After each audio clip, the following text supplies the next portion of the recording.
If you've been using Google's notebooklm to create slide decks, you'll know that the slide decks it produces can't be edited.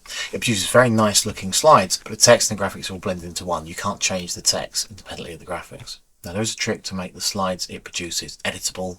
All you need to do is have access to a Canva Pro account and then you can do it. Watch this video, I'll explain more. Okay, so I have here a slide deck I've produced in notebooklm about states of matter. It's got a load of pages down here and I might want to make some changes to the text. Now there's two things I can do. One is I can go to revise and I can redo the prompt. I can suggest changes, ask it to change particular things on the slide. That's fine. And the bit back and forth you might get there. But there's another thing you can do, which is that if you are a Canva Pro user, then you can use Canva to edit this. There's a couple of steps you need to do. So the first thing is I'm going to click up on the three dots. And I'm going to download it as a PDF document. So I'll click on there. It'll download as a PDF. I'm then going to switch to Canva and I'm going to drag my PDF file in. So I've got the file over here. I'm going to just drag it and drop it onto my Canva screen. It's going to upload it into Canva. There we go. And when it's in Canva, I'm going to click on it to open it in Canva.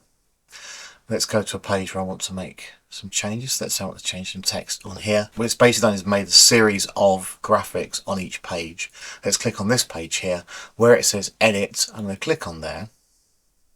And then there are a load of different tools here. I'm going to click on see all, and just down here it says grab text. That's a premium feature. You can see a little crown on there. So if I click on grab text, I can click on individual blocks and edit those, or I can click on all text here and it'll take every piece of text on the page. I'm then going to click grab and it'll turn each block of text on that page into editable text. And now I can click in there and change it. So I can change this to like that. Add text, change text, etc. So multi-step process, save as a PDF, import into Canva, edit each page individually as a graphic, and then do the text grab. So you need to have a Canva Pro account. Education account should be fine for that as long as you have the access to all the features with the crown on it. Give it a go, let me know how it works. I'll be back with some more videos very soon. Thanks for your time. Cheers, goodbye.